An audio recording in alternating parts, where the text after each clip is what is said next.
Hey, it's Cliff, and the channel hit over 500 subscribers, so I am definitely pumped about that because honestly, the reason why I created the channel is because my friends are not into investing. Anybody that I talk to in the real world, they don't want to nerd out on investments, so I am super happy that I'm creating this community here where I have cool people that want to talk about investments. So, like I said, I'm super pumped about it.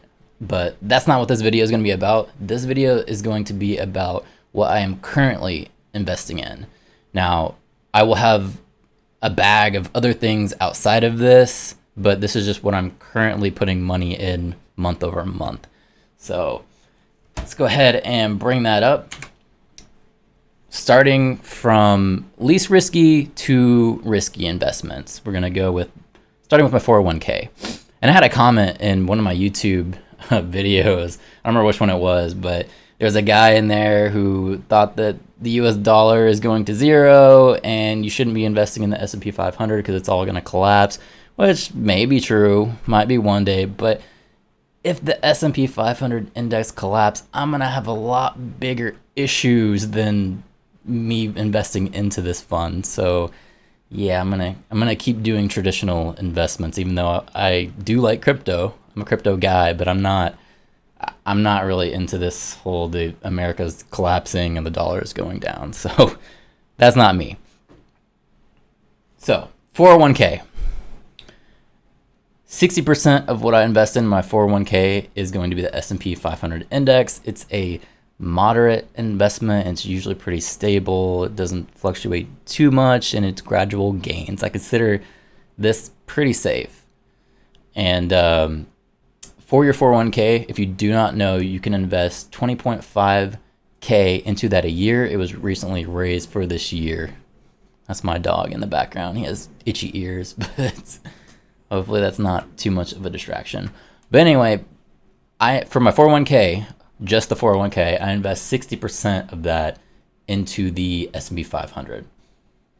Moving on to get a little bit more aggressive in the 401k, I do 20% in the Dow Jones US, which is more like small to mid cap, kind of a little bit more aggressive compared to your regular funds. You know, it's something that has worked pretty well for me in the past, so I continue to do that. But that's 20% right there.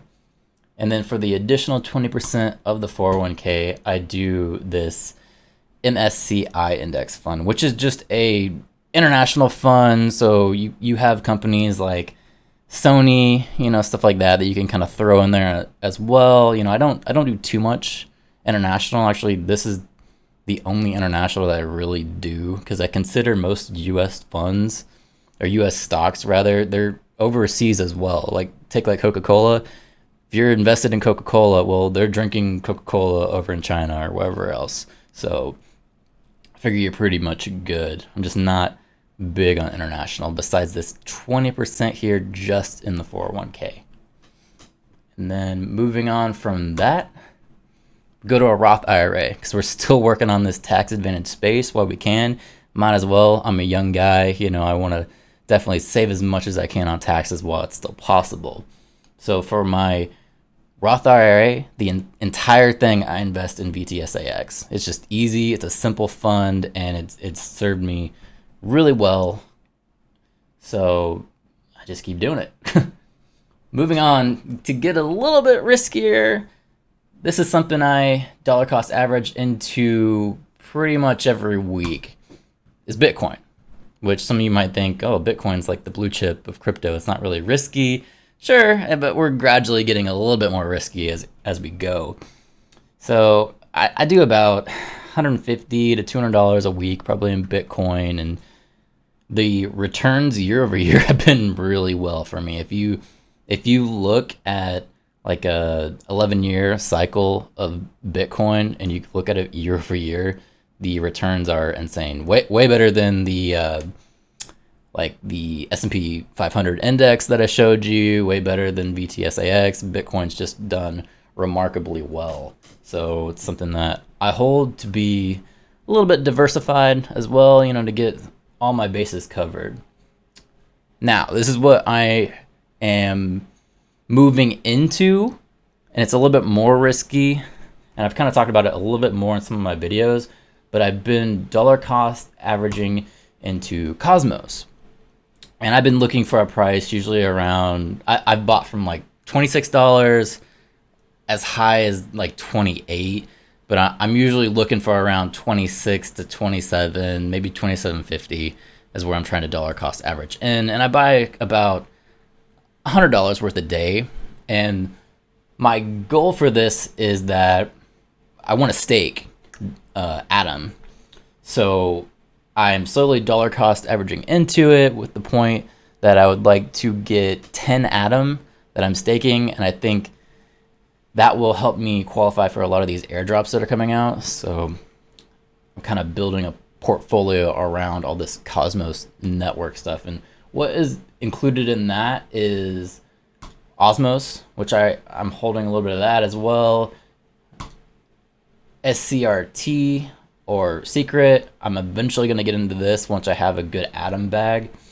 And then I kind of go back and forth on JUNO too, with the whole Prop 16, Prop 17. I still don't really know what I feel about that. So I'll probably get into it, to be honest, just to, I don't know, just to see where it goes. You know, might as well. But the ratio that I'm looking for is probably going to be like 25 Osmo, 10 Atom, 25 JUNO, and then 25 to 50 Secret. I'm going to stake all of that because that pretty much makes you qualified for most of these airdrops that are coming out. And then maybe some of these airdrops will be worth something, and you know, I can either redistribute funds from there or sell it, or you know, whatever I feel like doing. But once I hit those numbers, I think I'm going to switch it up a little bit and start doing a little bit more of the liquidity pools to try to get a little bit more of the passive income. That's mainly what I'm looking for this year, is to try and get money now, because as I've shown you, a lot of the money that I invest is in like tax advantage accounts. So a lot of it, there's ways to access it if I really needed to, but I'm trying to save that for retirement. You know, I'd like to be in a position where I could retire early and I wouldn't have to touch those accounts until I hit retirement age. So with any of these cryptos, one thing that I'm always looking for is the passive income. So I really like the idea of staking them, getting the airdrops, the LP pools where you get passive income, and like this is more risky. So maybe this doesn't last forever, but if I could make a nice bag out of this Cosmos network, and if it is crashing, I get out before it crashes and I have like a down payment on a house, then I consider that a win. And if I don't, all good, you know, it's part of the investing game. So that's pretty much everything that I'm investing in right now. This could change in the future, but this is what I'm going with. I'd be really interested in hearing what you guys are invested in, because I'm always looking for new investments, and I always like different video topics as well that I can kind of look into. So if you got something that's pretty cool, let me know down below and I'll give it a look. So thank you for watching.